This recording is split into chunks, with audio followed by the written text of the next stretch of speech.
Let me tell you something quietly powerful about people who are different, and don't mind it. We live in a world that gently, constantly nudges us towards sameness. Dress like this, think like that, want what everyone else wants, blend in just enough to belong, but not too much to disappear. And yet, some people step outside that invisible line and never look back. You've seen them. Maybe you are one of them. The ones who don't quite fit into trends, who don't chase approval, who don't reshape themselves to match the room. And here's the question that lingers in people's minds. Why? Why would someone choose to be different when fitting in seems so much easier? It's tempting to assume they're just rebellious, or attention-seeking, or trying to prove something, but that's not the full story. Beneath the surface, there's a deeper psychology at play, one rooted in identity, self-trust, and a quiet kind of courage that most people never fully develop. See, for some people, being different is not an accident. It's alignment. It's what happens when you stop asking, what will make me accepted, and start asking, what actually feels true to me? Because whether we admit it or not, most of us are shaped by social pressure more than we realize. Psychologists call it conformity bias, the tendency to adjust our thoughts, behaviors, even personalities to match those around us. It's subtle, it feels natural, but it slowly pulls us away from ourselves. Now imagine someone who resists that pull, someone who notices the pressure and chooses not to follow it. That's not ignorance, that's awareness. People who are happy being different often score higher in something called self-concept clarity. In simple terms, they know who they are. Not perfectly, not completely, but enough to not lose themselves in every room they enter. They don't need constant agreement to feel secure. They don't need to mirror others to feel safe. Their identity isn't built on reflection, it's built from within. And in a world full of echoes, that's rare. Because let's be honest, most of us at some point perform a version of ourselves just to be accepted. We laugh at things we don't find funny. We hide opinions that might cause friction. We soften parts of ourselves that feel too much or too different. We edit. We adjust. We blend. But when someone stops doing that, something shifts. They begin to experience life without constantly filtering themselves. They speak more honestly. They choose more intentionally. They exist without the quiet exhaustion of trying to fit into spaces that were never meant for them. And that's the psychology behind people who are comfortable being different. They're not trying to stand out. They're just no longer trying to shrink. There's also something deeper happening internally, a shift from external validation to internal validation. Most people rely, at least partially, on feedback from others to feel secure. Approval, praise, recognition, it all reinforces a sense of worth. But people who embrace being different often develop what psychologists call an internal locus of control. Their sense of value doesn't come from outside applause. It comes from alignment with their own beliefs, values, and choices. In other words, they don't ask, do people like me?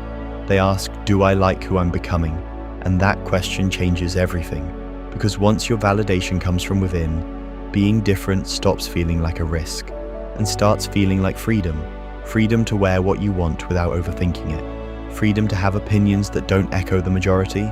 Freedom to walk a path that doesn't make sense to everyone else. It's not about rejecting society, it's about no longer being controlled by it. But here's something important that often gets misunderstood. Being happy as someone different doesn't mean life is always easy. It doesn't mean they've never felt out of place. In fact, most people who grow into that comfort have gone through periods of deep discomfort. Moments of feeling misunderstood, judged, even isolated. Because standing apart often comes with a cost. You might be questioned, you might be labeled, you might feel like you don't quite belong anywhere for a while. But over time, something changes. You stop seeing difference as distance and start seeing it as direction. You realize you're not lost, you're just not following the crowd. And that realization brings a kind of peace that fitting in never could. There's also a fascinating emotional layer to this. People who are comfortable being different tend to have a stronger tolerance for social discomfort. They don't crumble under the feeling of being misunderstood.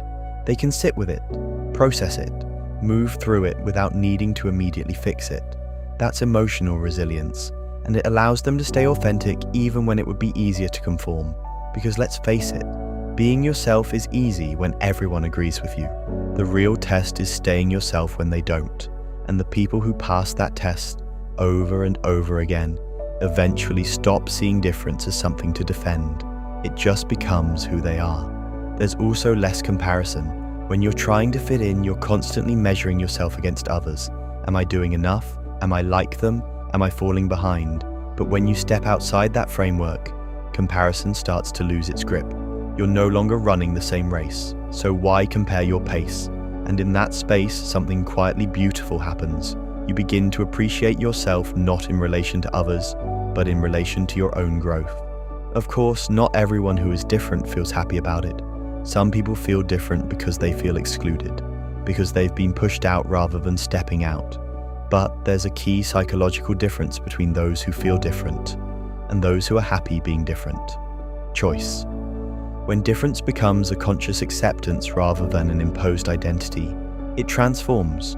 It's no longer, I don't belong. It becomes, I don't need to belong everywhere. And that subtle shift is powerful because it turns difference into self-respect. You stop forcing connections that don't feel right. You stop chasing environments that don't accept you. You start building a life that fits you instead of forcing yourself to fit a life. And that's where real confidence begins to grow. Not loud, not performative, not constantly seeking attention, but quiet, steady, grounded. The kind of confidence that doesn't need to prove anything because it already knows. There's also a creative dimension to this. People who embrace being different often think differently too. They question norms. They explore ideas others overlook. They're less constrained by how things are supposed to be. And that openness leads to originality, innovation, creativity, new perspectives. Because when you're not afraid to stand apart, you give yourself permission to think beyond what's already been done. And that's where growth lives, not in imitation, but in exploration.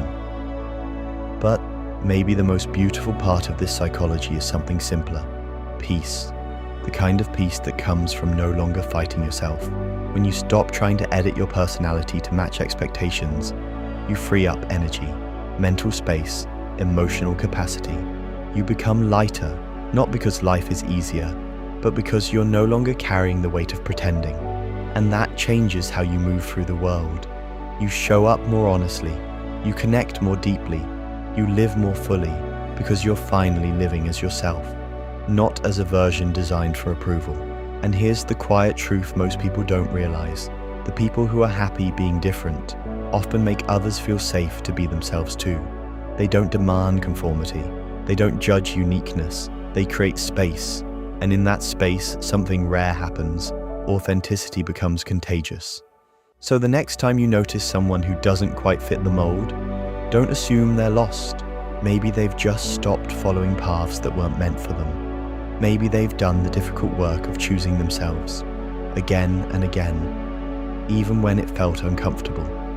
Maybe they've realized something the rest of the world is still trying to understand, that being different isn't something to fix. It's something to understand, to accept, to grow into. Because in the end, we're not meant to be identical copies of each other.